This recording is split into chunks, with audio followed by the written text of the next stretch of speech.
You're listening to the Ones Ready podcast, a team of Air Force Special Operators forged in combat with over 70 years of combined operational experience as well as a decade of selection instructor experience. If you're tired of settling and you want to do something you truly believe in, you're in the right place. Now here's your host, PJ team leader, jiu-jitsu lover, meme enthusiast, and dad joke aficionado, Aaron Love. What's up, everybody? Welcome back to another scrumptious, delicious, juicy episode of the Ones Ready podcast. We got a good one for you today inside the team room. We have heard, as always, all of your requests, all of the calls to action, all of the suggestions for what we should have on next. So today, 100% listen to you. You guys saw the post. You guys put your questions in. Well, today, with the SOST team members that were lucky enough to grace us with their presence to come on the podcast, we are all going to talk all things SOST. We wanted to start out, as always, with a little gratitude, just a little bit of thank you. Thanks to everybody that's been following the page, going to the website, checking the YouTube channel, following the Instagram, engaging on there. We're here for you, and we appreciate you guys engaging. And again, thank you from us to you, the entire team. We appreciate you. Go out there as well and check out everybody that's affiliated with us. You guys have seen them around. If you need some dope coffee, if you need some energy, if you need a better pack, all of those are our friends, and they do a whole lot of good things for the community, all military and vet owned. So go check them out. You guys know the deal with that. So you can also check the full video of this one on YouTube. There's a whole lot of exclusive content that we're planning on putting out on the YouTube channel as well. So keep an eye on there, subscribe, go check out the videos that we already got on there. Everything's going great on that channel. All that out of the way, you asked, we answered today. Two of the hardest hitting, farthest forward, tippiest tip of the spear medical capability operators in the entire world. I don't have any idea how I'm qualified to make that call, but I know that it's still true.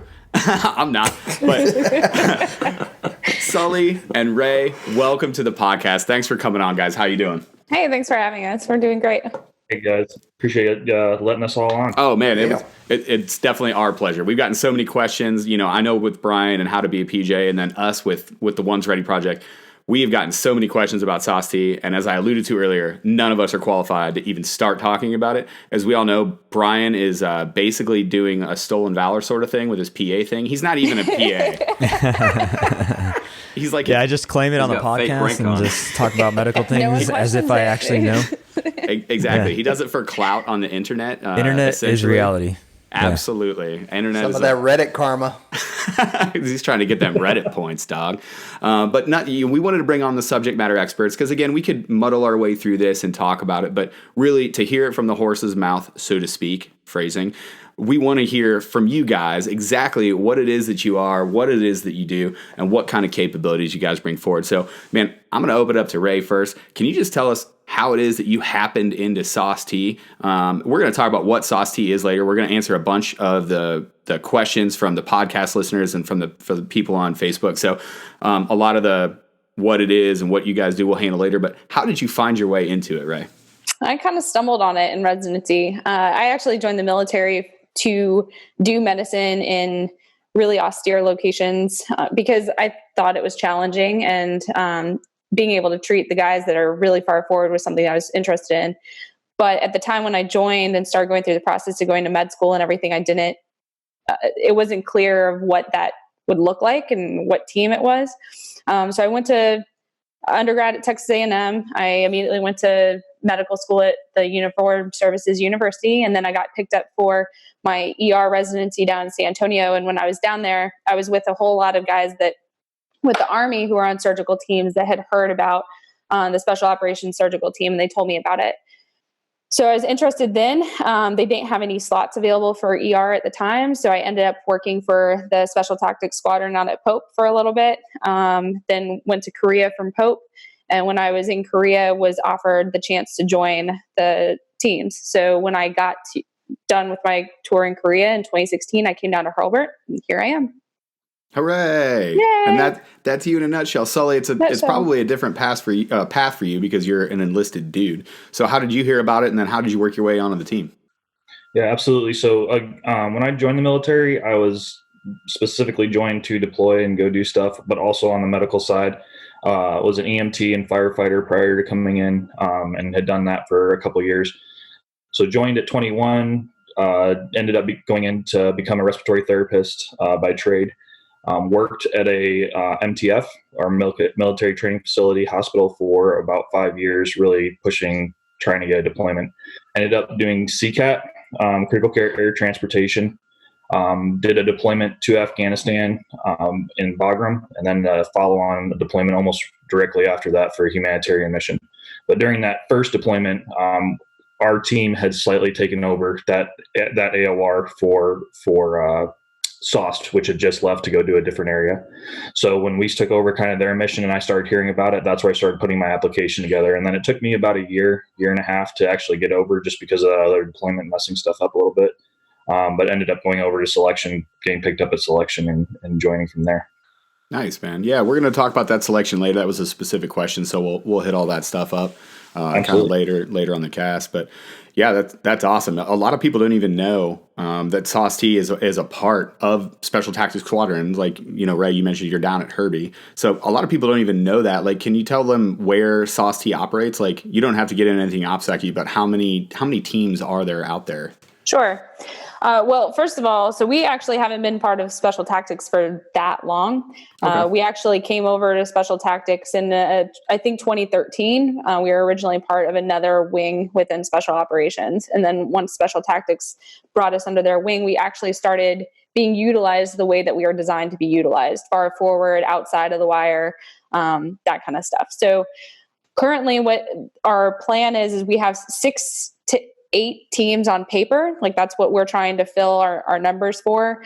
But only 1 is currently deployed at a time. Our goal is to try to get up to 8, if not 10 teams, and then potentially have 2 teams deployed at any given time.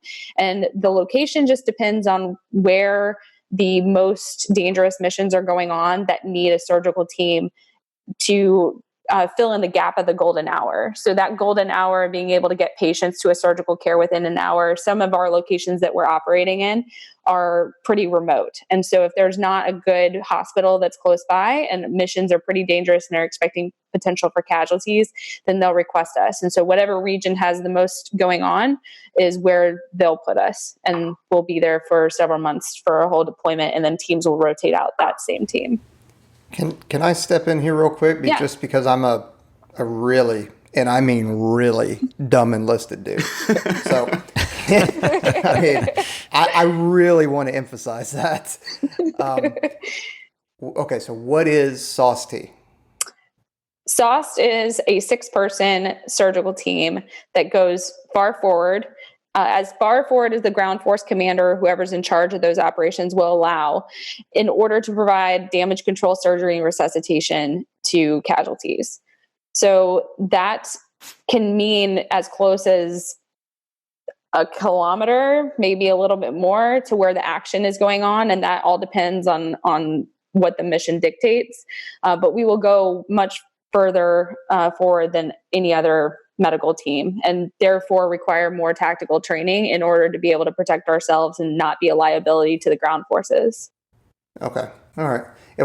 And I'm sorry, I'm going to steal this real quick, Aaron. What is a construct? Like, so you say six person team, right? Yep. So what are those, how are those broken out? Sure. So the easiest way to describe it is if you think of a 6-person team, and you can break into 2 elements: a surgical element, and that surgical element has a surgeon. That's kind of what makes us us. Wait, what? What? You're telling me the surgical element has a surgeon on it? It's mind blowing. If you need a moment, Aaron, I'll give it to you. The only person dumber on this podcast than Peaches is me. You might need to put a graphic up there just to remind ourselves once we watch this. Yeah, absolutely. Yeah. I would talk. I'd talk through this, but I got a mouthful of crayons, so just continue. The yellow ones are the best. They're lemon. Okay. So the surgeon for the surgical element, now that we've got that covered, then you need someone to put the patient to sleep, because there's something against working on, awake patients. So a gas they passer. Hate that. Yeah, a gas passer, whether it's a CRNA or an anesthesiologist, will take either one.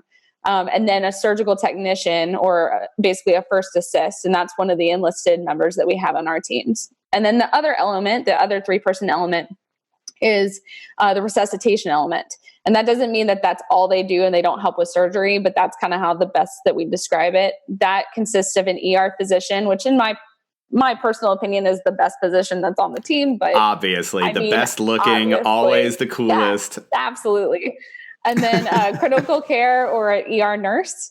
And then we have our respiratory therapist. And that construct is based off of the Air Force's critical care air transport team, which actually Sully was a part of and can speak to a little bit more of their kind of capabilities. But that's what it was designed after. And then those two elements put together is what makes us a force multiplying able to take care of a larger amount of patients. Okay. Well, that's so going back, talking about all these different multidisciplinary people that you have on board, it's got to be kind of tough to assess. I know we talk about like with pararescue, we're kind of looking for the same type of things like leadership and all this stuff. And we're assessing all their skills at the same time because they're pretty basic and we can teach them what they're doing. But for a person that's coming like straight out of like me, I'm going out of PA school, or somebody that, Brian, is out of... You're a candidate. Can we please? Right. I know I'm not supposed to actually talk directly to an ER physician because I'm still in PA school and I'm a candidate and they can kick me out anytime. You've got a desk available, right? You can jack your feet up, right? Yeah, I'm going to have to right after I'm done while she's talking. That way it doesn't interrupt the podcast. But how does a person, kind of like me at the bottom, go up to you guys, and who do I talk to kind of figure out that assessment process, and what does that look like? Yeah. Sully, do you want to talk about assessment? So how about we do this? How about you go over like how to reach out and how to kind of get the contact, and then we can kind of dive into the assessment phase of it. That sounds good. So the first most important thing is, unlike what your guys' pipeline is, so if someone's interested in being a PJ or combat controller or whatever, you guys assess. And then if you get picked up and you meet all the qualifications, everything, and then they start giving you all the skills that you need to be able to do your job. Like you don't come in a trained PJ and then say, hey, I want to be a part of the group. The difference for us is that you have to be trained in what you're applying for. So you can't come to us like, a vehicle maintenance guy and say, hey, I want to be a respiratory therapist. Please train me how to do that. You have to go through the process of getting trained in that, because the medical training process, as you can imagine, for a surgeon, for example, is years long. So we can't bring you onto the teams and then spend 9 years training you and then be like, okay, now, come on, you have to. Can you imagine if I just showed up at your unit and I was like, hi, I'm Aaron. I'd like to be a surgeon. Well, just based off of that alone, we turn you away, regardless of that. I would turn me away. Holy cow. I wouldn't let me on the team. I wouldn't even let me in the unit. How'd you even get on base, you idiot? Yeah. Why'd you show up wearing those Beat headphones too?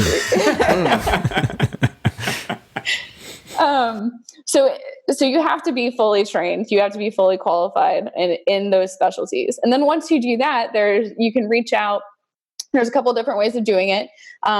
There's plenty of us who are more than willing to be mentors and help someone along the process. I get emails from medical students or pre-med students even all the time asking the process. But anyway, you can just Google Special Operations Surgical Team Special Tactics, and it'll pull up to the 2-4 Special Operations Wing website, and it actually has a link to the application there. And so you put in the application, and then it goes through what's called the phase 1 screening process. And if you get invited to selection, then you come out to selection. If you don't mind, I'd like to take just a second to touch on those people who are listening who are like in pre-med or medical school. The key that people ask me when, hey, what specialty should I go into? Or I really want to be an ER doctor or a surgeon because I want to do SOST.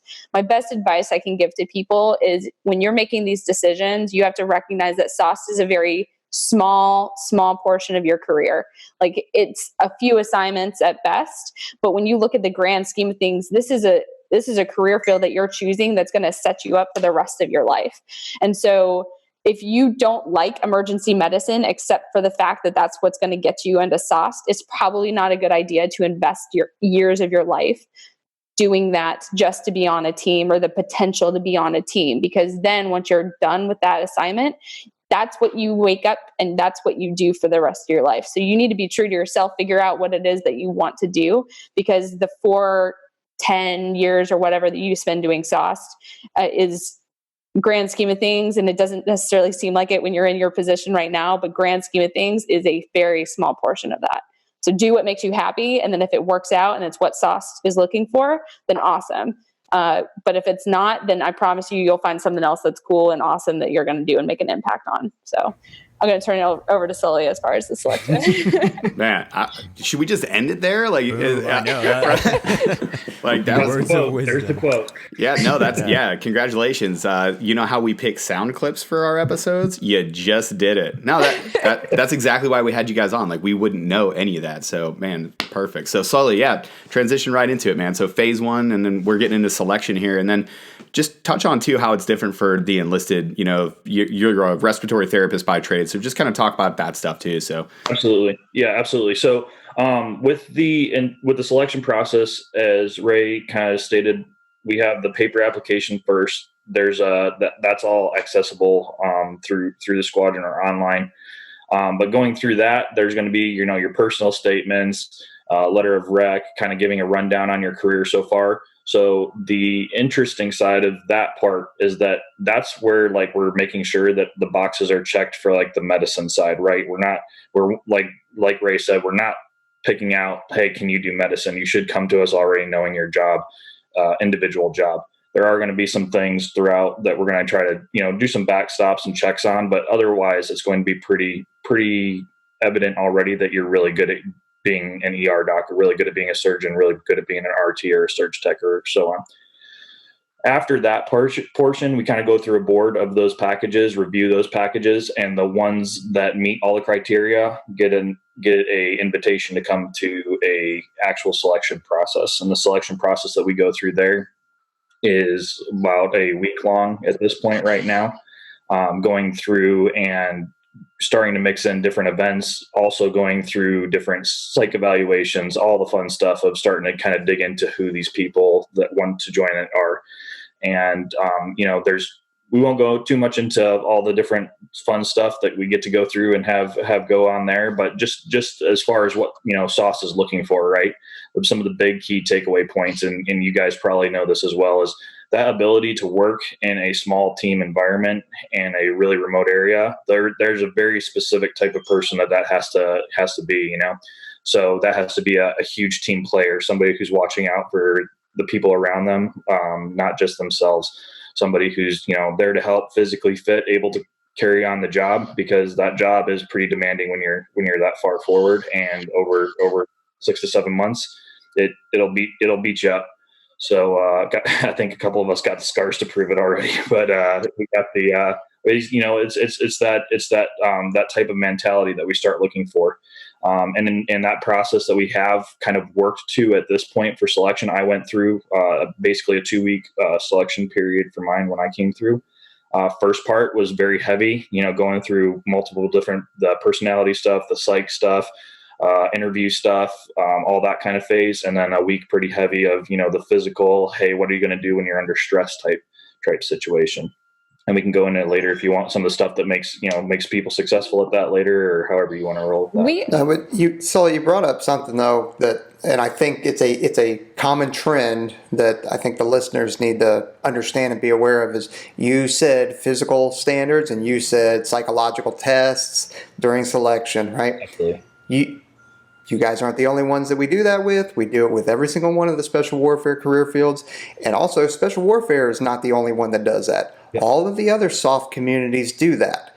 So this is nothing new. And it goes kind of, I'm trying to tie it back into the SWOE contract thing. But these psych tests are huge, and it helps us determine the type of person that we need. Now, we don't base every single decision on, how Sully or Rae's psych tests go, because we need to see you actually perform and work in a team dynamic.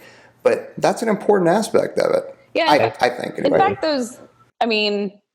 the people who grade you during the things are looking based off of how you're interacting with the team. Each component is kind of separate, and then it's amazing how everything ends up fitting together in the end. It's just another data point, but the summary of what we like to say, and we used to say it when we were doing ER residency selection, because I did interviews for our residency when I was a chief resident down in San Antonio, and we called it the 2 a.m.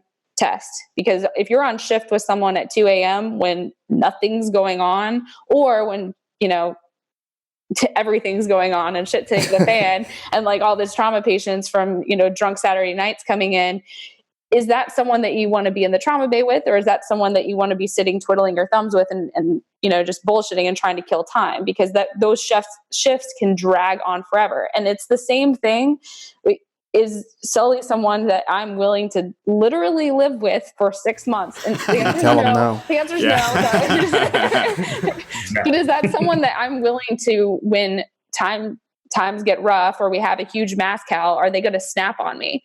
Or am I going to have to carry their load because they can't handle the stress of the situation? Or is 6 months being confined in a small space with them, is that just going to drive everyone else nuts and potentially hurt the mission overall? And if the answer to any of those questions is negative, then it's probably not going to work out. Man, and that's exactly like how we find our team. Like, do you want to be deployed with this person? Do you want to live in a team room with this person? Do you want to share your intimate details with this person? It's crazy how things are so like we're all looking for personalities. Right. We value personality over almost all other things, other than competence. You have to be competent in your job first, but we value those. Sport. Yeah, absolutely. I mean, this whole thing is a team sport. It's a weird dynamic, I'll say, for like, it's probably one of the few times that I've kind of had going through as like cadre during a selection, right? Because all of these people that we have coming in have like, you're not taking them somebody typically at the beginning of their career. Like a lot of these people have been doing medicine. We have, I think with our RTs right now, I know all 5 of them personally from beforehand, and I've been deployed with one of them before this stuff. I've been doing stuff with them way beyond here. One of our RTs over here was my instructor when I first came through the military. Wow. We have extreme, when they're coming through selection, you have a very competent group of people. And then all it comes down to is starting to do those, okay, the psych data points plus, hey, now team dynamic, hey, plus now physical, like, do these all add up to the person that you're looking for? And it's interesting to kind of see how those blend, right? Like the one thing that something is just standing out to you a little bit when they're doing a physical or a team, event, all of a sudden you're like, oh, actually now looking at the psych data points, that makes a lot of sense because that's how they view something, so it's interesting to start watching all those pieces come together to form a picture of that person and how the selection has developed, just to help us find that person. Yeah, no, that's really cool. And I imagine it has to be really tough too, especially thinking about that selection, thinking about those non-selects. Holy cow, that has to be a kick in the pants because you're already established. Like somebody coming, 18 years old, coming fresh out of high school and going to A&S and getting a non-select, like they have time to recover from that, whatever. But have you guys ever experienced like having a non-select that was just that you were just like, listen, you're very competent, you're just the wrong person? Yeah. So every selection that we have, there's about 30% ish. Would you say 30%, Sully? They're probably it really varies. I mean, it's a strong variance based on it's, based on the needs, based on what who's in there. It's a strong variance right now. And who shows up? Like we bring all AFSCs to the selection, and so sometimes we may have like 7 nurses, but only have room for like 2, okay. or whatever the case is. And then other times we have no nurses, and then we have like a couple of ER doctors. So it's a little bit difficult to say, but usually every single selection there's some people with non-selects, and they get feedback from the hiring authority to an extent, and then I'm sure that's difficult. The difference though is that while there aren't other SOST out there, right? Like there's not another special operations surgical team within the Air Force. There are other opportunities to be on teams that are similar, although the missions vary a little bit. Like the Air Force does have a ground surgical team that they're a part of. There's the critical care air evacuation or air transport teams, the CCAT teams. So there's other things that you can do operationally that may be more conducive to whatever that person wants, so SOST isn't for everybody, and there's going to be a job out there for them, and sometimes that job may just be manning the ER in the trauma bay in the MTFs. Like that's very important too, or going and doing academic stuff. So there's plenty of stuff for them to continue doing within the Air Force. It doesn't necessarily have to be SOST. And I'll say too, real quick on that, the selection process coming over to SOST it's very much, and this is what I try to tell people when they're coming over, is a job interview, right? Mm-hmm. Like it is literally like, if you're not viewing it as like setting yourself up for a job that you are interviewing for, and you are trying to make yourself the most worthwhile candidate, like you're coming into it at a disadvantage already. And we're getting interviewed too. Like, yeah. Look at it two ways. Like, not only are we assessing them, but we give them a pretty good taste of how it's going to be and stuff. So they have to interview us as far as figuring out whether or not that's a lifestyle that they're going to want to do. Absolutely. All right, go ahead, Sully. And as Rae said, the hiring authority at the end of that process is going to give them their feedback, positive, negative, whatever it needs to be. But at the same time too, that doesn't mean that that's the end road for that person. Even within the SOST selection process, there's been people that are saying, hey, like, we would like to see a little bit more maturity in these areas or whatever. Please, why don't you take 1 year, 2 years, whatever their suggestion is. Come back to us. Let's see what you've developed, whether that's a leadership quality. Hey, why don't you go seek out some leadership opportunities for the next 2 years? Come back to us in 2 years. We really like you. You're physically fit. You have a drive. We see that, but we really need you to step up. This is a very small field of people, and we need to have leaders in here. So seek out some opportunities, grow yourself personally, and then come back to us. Nice. Guess what? You just made a sound clip too. Congratulations, Sully. You're famous. Hey, speaking of being famous, I'm sure you guys both saw the post. It was one of the most engaged posts that we've had that was out there with questions and stuff. I didn't forward any of these questions to you guys on purpose. We were talking before the podcast, and Sully was like, "Hey, I didn't see the outline." I was like, "Yeah, because I didn't send it to you." Because I wanted to. Exactly. So what we're going to do is I took a whole bunch of those questions from the post. So we're going to have a lightning round sort of thing. So we're directly from the listeners, from the people that engage. We're going to have some questions for you. I'm going to throw it over to Trent. He's going to ask the first one here. You guys haven't seen him because he's special reconnaissance. So he's basically blacked out. He's basally blacked out. He's going to have a thing over his eyes. Yeah. There's no biometrics. I'm pretty sure it's Jason Bourne. It's probably like a one-way mirror eye. It actually is, yeah. Are we doing lightning round, like only yes or no, so it goes fast? Like, we're not a question, yes, no. We're not doing like F, Mary, kill or anything. We're just doing like we're gonna turn it over to the different hosts. Oh my God, Rae, why? All right, Trent, take us through the first one, man. You got the first question. Hit him off with that first question. This will be easy because I'm pretty sure you already answered this, but it is from Joseph Thomas. Can I go pararescue and then SOST? Directly? Right. So I think, like I said, I think you already answered it. That's the whole question. Yep, this is a question that we get a lot from different career fields, is how do I get to that point, and including other enlisted career fields, because as you guys kind of heard, Surge Tech in the Air Force, that's a 4N1, and then a respiratory therapist, 4H, is the only two enlisted career fields currently in here, and then you have the other side. So you would need to fall in and have the experience in one of those fields that we listed, those 6 career fields, to then apply over to SOST. So absolutely, there's a possibility if you want to become a pararescue guy, please don't go pararescue and then jump, into another enlisted career field or something. Go be a nurse, go be a doc, and then you could apply over or something like that. However that would work out, but you're not just going to go, from paramedic standpoint straight into that. Hey, first of all, we actually do have a surgeon that's on one of our teams that is a former PJ. Who's that? Keith Berry. Get it? What's up? Yeah, Okay, so Keith Berry went to the Army. Seer, then PJ, then surgeon, isn't it? He's got 3 total. He has the 3, so it is possible. But we're talking like he's a lieutenant colonel now, so and he just got to SOST. We're talking about 20 years of a career. Yeah, we're talking a long career, but possible. And then quickly, there has been talk about changing the structure of our teams, and people have thrown out the possibility of having PJs on there. That is probably like real talk here. That's probably not going to happen because we're actually doing pretty well with selection and assessment and getting the AFSCs that we need. However, we have attached PJs to some of our missions downrange, depending on what our needs are. So FYI, there is still a possibility as a PJ to come and work with us downrange. So anyway, awesome. Next, sorry. No, that's perfect. Yeah. Yeah, that's good. Yeah. Next question is from Sod Poodle. That's pretty cool. That's a good Sod one. Poodle. Sod Poodle. What's up, Sod Poodle? Oh, the internet. So in a magical world, what one skill would you like to see soft medical people, i.e. 18 Deltas, PJs, SARCs, whatever, what skill would you like to see them be trained in and able to use that they currently can't do?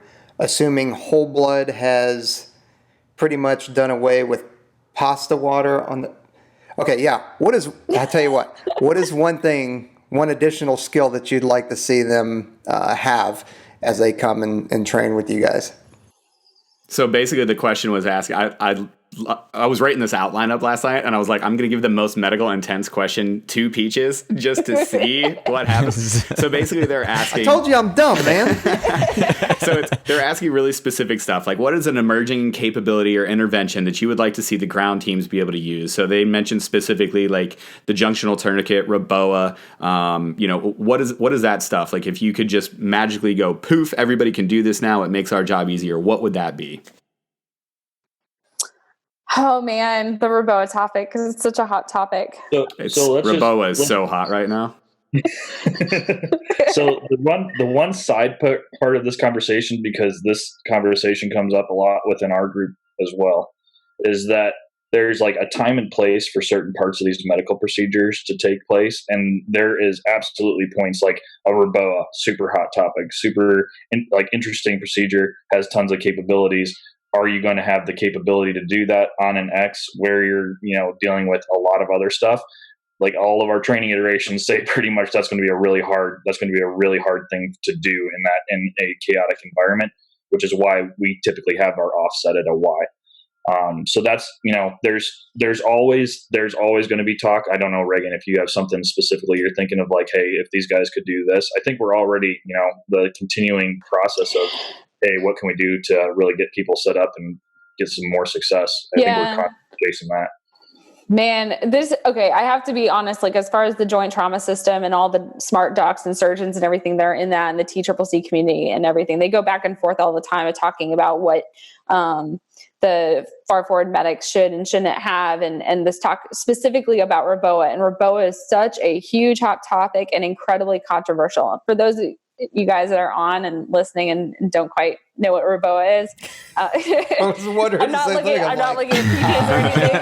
It's like nobody wanted to ask the question. Just be like, oh yeah, Raboa. Meanwhile, everybody's like this on the screen, like Googling. Raboa. That's exactly what I got him. But I didn't know how to spell it so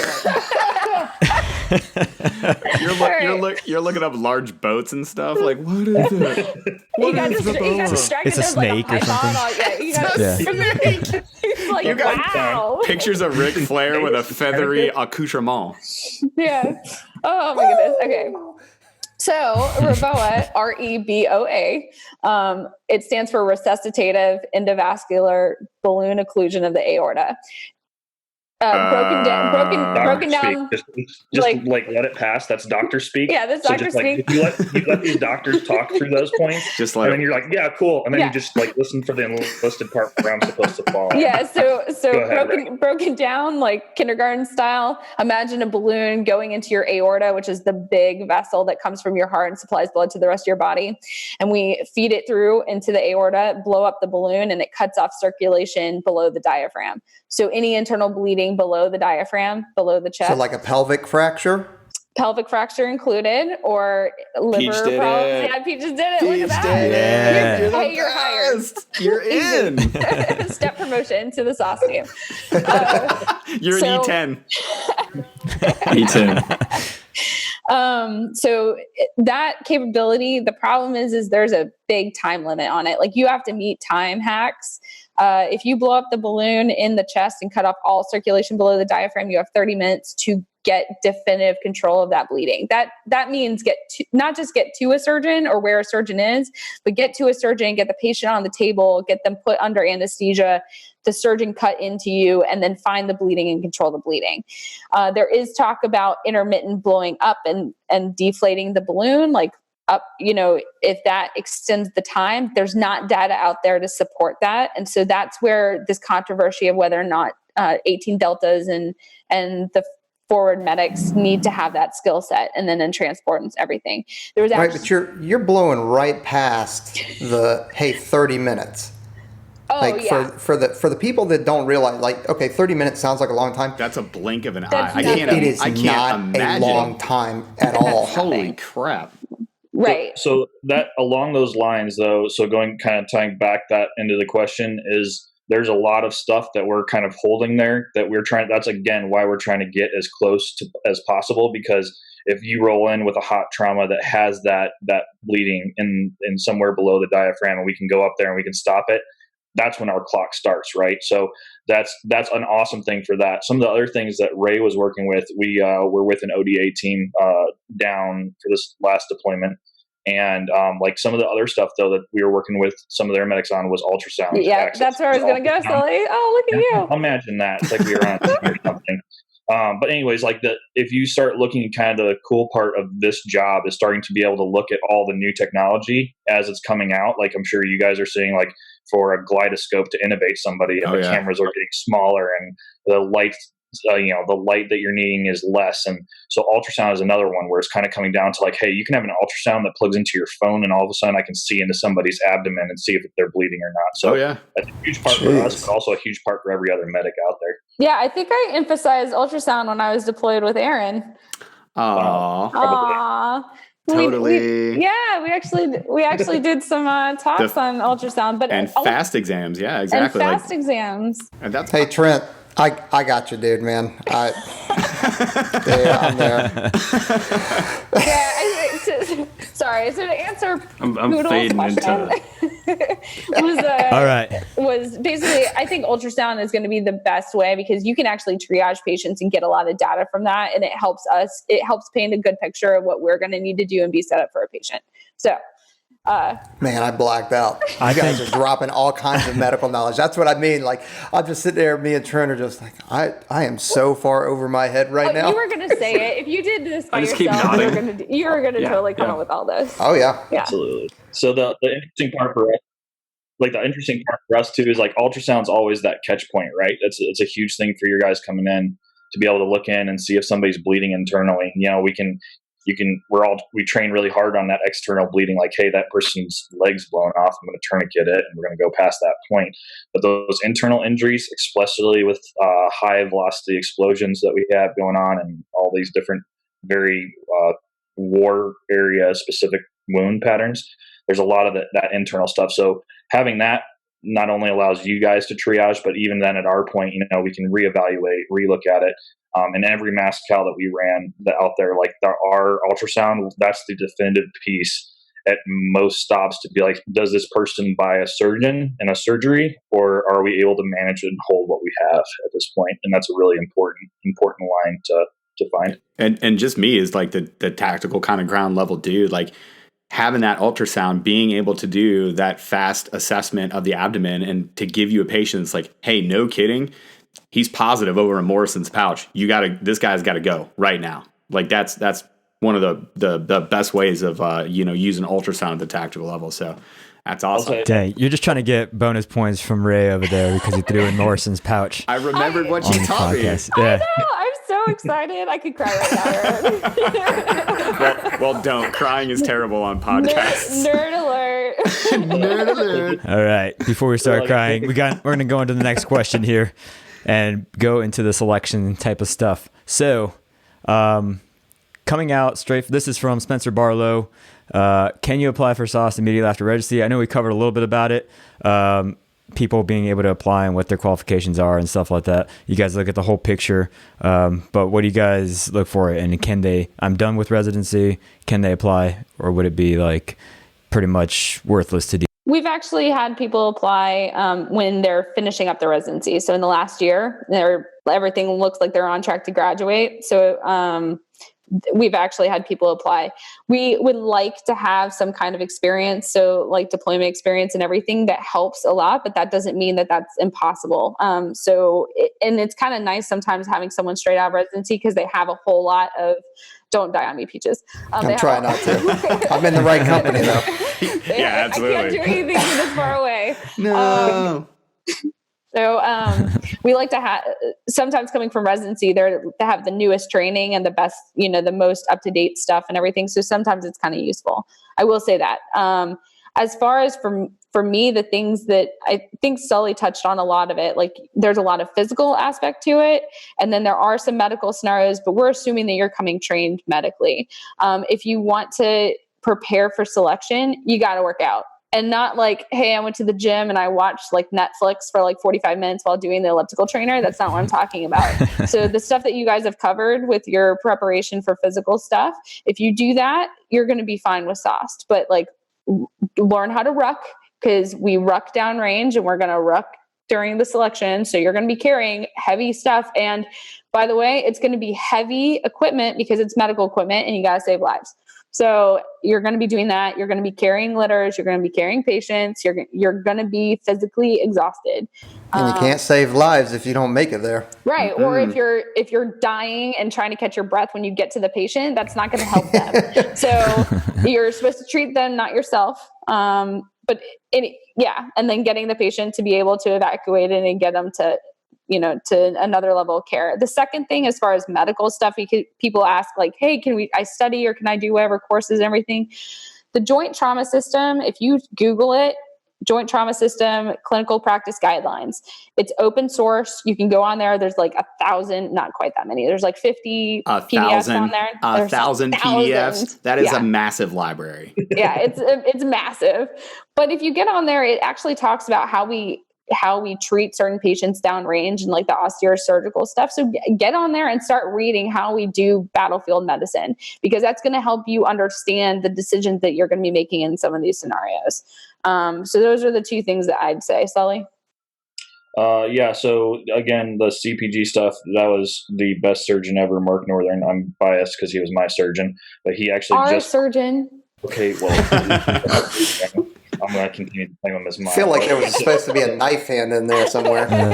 Yeah. And I like the noise too. So he actually just dropped the austere surgical one, was that last year, Reagan, and then we had also, but like that is something like, again, in the pursuit of this type of career field, you should always be seeking that way to better yourself, and that is physically, that is mentally, that is medically, everything that you're doing. So for instance, with those CPGs, like we just finished a training event with some guys. We went out and we were myself and Mark Northern were White Cell. And again, we pulled up the CPGs like, hey, what have we not worked on in a while? Throw into this instant. And what that ended up turning into was an embedded UXO event for these guys. And they're like, oh, like there's an actual CPG on how to deal with an embedded UXO, the amount of times that's going to happen. So all those types of things are out there. Like you said, it's open source. It's available.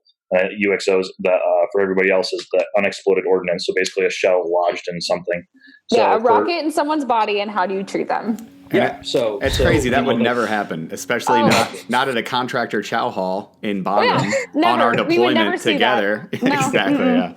Oh God. Never. So anyway, yeah.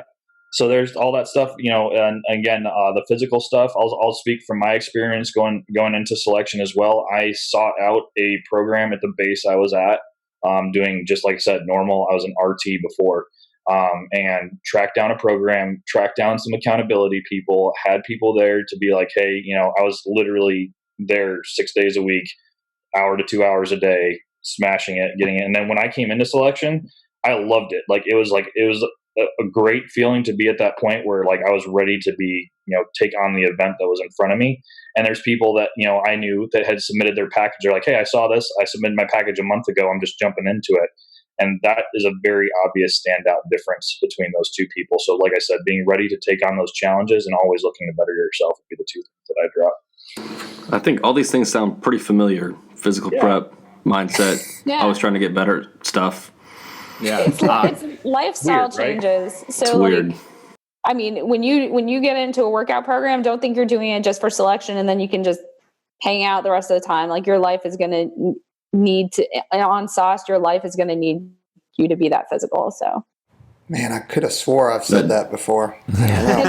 Deja vu, huh? Yeah, I know, right? All right, so next up, from Bishop _FRS. what are some of the schools SOST can attend? Airborne, Free Fall, Ranger School, etc. So what are some of the opportunities you guys have coming up? And again, listen, I'm just taking them straight up off the page. Man, they're hitting all the controversial stuff. Yes, perfect. All right. So I've been intimately dealing with all this stuff recently. So currently, those kinds of like airborne, free fall, dive school, all that stuff is not something that SOST is doing right now, unfortunately. But I think that we... Man, I don't want to get in trouble by my boss. You're going to get in so much trouble. I can't wait. Just say it. Just say Don't it. answer it. Don't answer it then. Don't think. Yeah, for real. Don't answer. Yeah, for real. So you're saying there's a chance. So you're saying there's a chance. Basically, don't join SOST at this point in time expecting that you're going to go to airborne school. If the mission starts to dictate that we need to do those kinds of employment methods, then we will. But as of right now, that's not the case. The schools that you will be going to are shooting and moving and communicating schools. You will be doing CCAT Advanced. In fact, most of our members, I think even surgeons go now, right, Sully? Yeah, they're making the big push to just have everybody have it at this point. So they're going to do critical care air transport teams. They're going to do austere medicine. There are going to be some, like the tactical stuff you have to keep current on. Vehicle operations, austere vehicle operations. Yeah, heavy weapons, that kind of thing. So we do have to be proficient in that kind of thing. But as far as employment methods, most of our employment are going to be it doesn't require us to do fast roping, God forbid, with an 80-pound ruck on our back. I don't want to do that either. I just threw up in my mouth a little bit. It doesn't include fast roping. It doesn't include airborne. It doesn't include that stuff. You do get some really good opportunities, though. There's the awesome schools that are out there, right? And like you named a bunch of them. But then there's also the point where you're like, okay, I have these individuals that I need to get to this point to do this job. And if you look at that whole picture of what that actually looks like a lot of those things can start falling away. That doesn't mean there isn't a bunch of really awesome school. I mean, I've loved just about every school I've gone to out there. You are going to go to a bunch of the same schools, the survival schools and all that kind of stuff you get to go to. Absolutely still going to need that. But it's looking at what the mission is. And you guys could probably say from your experience too, when you guys are training up for a specific AOR and a specific mission, like that training gets real specific on what you need to operate. In our current one, it's extremely vehicle heavy. And that was something we brought back is like, hey, we need to be like ready to rock in like any type of vehicle, mod out that vehicle. We're going to have to do it all ourselves. We're going to have to do the maintenance on that stuff ourselves. Like just taking somebody who's been gone through and became a doctor over the last 9 years, and then now jumping into tactically proficient drivers, like that's a huge transition just in itself. So it's making them safe to operate in those areas. Yeah, no, it totally makes sense. K9 course, we have gone and learned how to do. We learned to do damage control, resuscitation, and surgery on a dog, which is scary. Awesome but course. we have to go and do some really cool and different medical courses. So nice. Save all the puppies. Save all the dogs. That's what I came away with. Trent, you got the next one. What's up? All right. Like we've said, we just read these things just the way they're written. So, from Nick Conroy, how close does SOST get to combat? Stay on base and wait for PJs to bring them back? Question mark? No. There in the 2 deployments that I've been on, while we were not in a troops in contact situation, I have been shot at. We have been close enough to receive fire from the opposing force, and we've gotten as close as a kilometer to the crazy fighting. We're typically not behind the wire. That can be covered by conventional surgical teams. The reason we're trained tactically is to be able to go outside that wire and go into buildings of opportunity and live there. Sully and I, on a last deployment, there were multiple times that we were in buildings with windows blown out and freezing cold and having to sleep like underneath the staircase just to keep the wind blowing off of us and everything. And at the same time, maintain some cover and concealment so we weren't seen. So we do get pretty close. It's not a stay on base situation. Sully? Yes. No, so really, like, it's all that all comes down to the ground force commander and the level of risk that he is putting up due to an operation that his people are going to be involved in, and then the level of risk he's able to accept of us being out there. And so, based on the operation, that can be, like she said, I think the closest we were at was for a very specific mission set where we had to move extremely close because of the level of risk that those guys were at. And I think we were under half a K at that point from our guys' final position. But like those really close encounters are all very specific. And then we can kind of adjust to that standoff that is going to leave us the most room to do it. Again, if something just shifts in that battle space, and that's, I think, the awareness you kind of get with some experience in the military deployments, no matter where you're at, no matter what kind of like deployment you do, is that shift in that battle space can happen extremely quickly. And you can go from like having a secure operating point in a building to being like, hey, we need to pack up and leave because something has shifted, something has changed, and we need to get out of here. So that change, that's a huge change, and something that, like, again, we all rely, like Rae as a team lead. We have a team lead and a team sergeant on our team. For mine, Reagan was a team lead, and I was a team sergeant for the majority of the back end of that deployment. And Reagan was just constant contact with our GFC. Hey, what's up? What are we doing? This is what we have surgically. This is what you guys have tactically, and how do we make that work? So we actually had a couple of times where the opposing force was countering, and there was a chance the ground force commander came to us while we were treating, and it was always a mass cal. He had the worst timing. Worst timing. It's always a mass cal. Yeah, exactly. Yeah. Let me guess, it was raining too. Luckily, no. It was a sandstorm. It was a sandstorm, and it was also cold. It was at night. Yeah. Yeah. So the first time it was like 26 patients that we were dealing with, and he said, "Oh yeah, by the way, like there's a good chance that we're going to have to pack up and go." So we're packing up and going and treating patients all at the same time. And then the second time we had 51 patients, and unfortunately that time we didn't have the whole ODA team with us because they were on split ops. So they were very preoccupied with doing our defense. So we had no extra hands. So 51 patients and us, and we were treating and having to be ready for the potential that if they mount a serious attack that we'd have to pick up and move.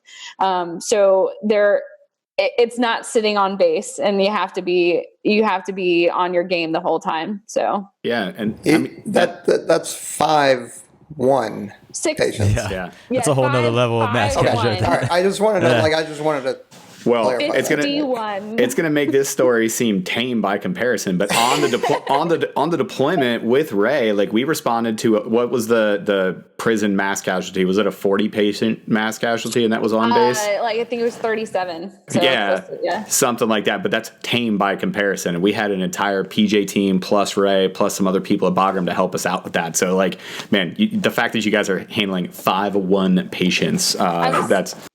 Yeah, I was starting to wonder whether or not those mass cows just follow me. Maybe it's me. I think it maybe is you. It's that gray cloud. It's the gray cloud. Gray cloud exactly. too. Yeah. Between you, oh man, the worst possible team of all time. Rae and OB. The world would just explode. All right, so this next one's from the inbox, specifically my inbox, and it's specifically for Rae. Can you tell me if you have maybe a favorite PJ of all time? Maybe one that you've deployed with in like the 2014 range? Anyone you still talk to? Just I'll turn it over to you. Go ahead. Obviously, it was Derek McCormick. And Kyle Holland. And literally and Brent Vogelsang. And everybody else that is not you. Oh, wait, were you there? This is working out perfect. This is exactly how I planned it, man. This is exactly how I planned it. Well, hey, I just wanted to end on a lighter note there. I wanted to say thank you guys for coming on. You guys absolutely crushed this. For you guys that weren't paying attention, Rae and I actually did deploy together. We've had a long, professional relationship from the time that we met. She deployed with us, and Rae, Sully, I just want to say thanks for coming on. You guys absolutely crushed this. For everybody that had any questions about SOST in general, is there any parting shots you guys want to throw out there? Yeah, so I just wanted a couple of things. First of all, if you come on to SOST, you're going to be assigned to a team, and that team is going to be your family for the whole time. So when Sully and I were on a team together, we literally trained together. So for 4 to 6 months before we headed out on deployment, and then the 6 months on deployment, we were spending almost every minute together getting prepared for that. So you get to know your team incredibly well, which actually helps the dynamics when you're downrange and knowing and anticipating what each other are going to do and being able to basically work almost without talking, because you just know what your team members are going to, what they're going to do under stress. The second thing is we're moving all the teams to locations in which you're working day to day in a level 1 trauma center. So you're going to be in either the University of Alabama at Birmingham or at Las Vegas, and you work in the level 1 trauma center, seeing patients and keeping your skills up. And then you're extra people to them. So if you have to go train or do exercise or deploy or whatever, you're good to go, and your team cuts out and heads out. And that's how we're keeping ourselves relevant. That way we're not wasting away in some military hospital, not seeing all the things that we really need to see. So there's really good opportunities to be able to keep your skills up and do some really good medicine while you're home, and then also do really good medicine that you're never going to see on the civilian side when you're downrange. Yeah, that's the only thing. Those were the only 2 things I had left. Sully, do you have anything? Yeah, just like any decision or career field, like this path comes with its own, sacrifices, just like you guys all have had sacrifices, time away from family, time deployed, time training, all those kind of things. But going through it has probably been one of the best decisions that I personally made. I got to do some really interesting, neat, cool stuff. And those times where you are able to make a difference are what make it worthwhile, in the end of it. So I've loved the opportunities that I've had over here. I continue to push and find the new ones, and I like hanging out with you guys just to again kind of continue that chain. So thanks for having us on. I appreciate it. Yeah, and it was our pleasure. Like, I couldn't be more thankful to have the 2 subject matter experts for SOST on, and you, and not just because we're friends and everything, but because you guys are the best possible people. So, you pulled another one, Rae. All right, and just real quick, I just wanted to say thanks again for coming on. But also, if guys want to reach out to you, they go to that link that you were talking about earlier in the podcast, or any specific where to go. Okay. Yeah, if you go to that link, that I'll send it to you in an email, and that way you can post it with it. And then people can look me up on the global if they're in the Air Force already. The other thing is, if you're in the Army, Navy, civilian, like, you can come to assessment and check it out. There's a little bit more paperwork that has to happen to switch over from the Army and the Navy. If you want to come to the Air Force, it's not joint. But anyway, we're on global. You can look us up. We're happy to answer questions, but a lot of the questions will be answered by going to that website and clicking on the application and taking a look. We're doing 3 selections this year. We just had one in the beginning of this month. So there's 2 more selections that are going on this year. And we typically have 2 to 3 a year. So if you guys happy to help, so glad that you guys asked us. And if there's more follow-up questions, or you want to, just talk more nerd stuff and learn about Raboa or whatever Peach is, then happy to do so. And we can, arrange and do another setup. So I'll let you guys try one on me. oh yeah, all right. Boy, this feels a little bit weird. Man, that's it. If we don't have any more parting shots, Brian, what you got, bro? Yeah, again, thank you so much for taking the time to come out. We had so many questions out there. We had tons of comments on that post, and I know you guys are kind of tracking on all these people that are going to come and hit you up right now. So again, get ready for that wave. Yeah. All these students that are in med school right now, and they're like, these guys are so awesome. They read all the articles and stuff. And, some of the information is a little bit harder to find, but it's good to put a face to the career field and just kind of see what you guys are doing. It's really awesome to hear the stories firsthand from you guys, because I hadn't personally worked with you guys before, but I know Aaron had, and he talked nothing but the best of you guys. So again, for all of you guys that are out there and considering this career field, like they said, don't try and make a meandering path through pararescue and try and get your little war ribbons or whatever. Try and get your hats to put up on your shadow box when you do that. you're joining any career field and you're going to be accepted into any career field because of the person that you are, your passion, whatever it lies in. If it's emergency medicine, if it's, doing ropes and doing that technical rescue, then go PJ or go something else. But show up qualified and have the right personality. Like I said, in any soft environment, it's going to be that team dynamic that's really going to keep you around. Of course, you have to know your job and you have to do all that stuff, but you have to be that kind of person that everyone else can rely on. They can trust you to act whenever stuff happens. Just like the doc and Sully were saying, there's a lot of different things and factors that come into play, and we can't always put those into scenarios, but we have to be able to trust the person by our side. So again, thank you all, and we will throw up the links to any of the stuff that we were talking about, so you guys can contact them, and we'd love to have you guys on in a future episode for sure, because I know there's going to be a bunch of follow-up questions about specifically like the selection, and they want to hear some more stories, of course, from all the stuff you guys have done. But yeah, so thanks again, and we'd love to have you on again. Well, thanks, appreciate it. Cool. All right, see you guys next time. Awesome. Train hard. Later.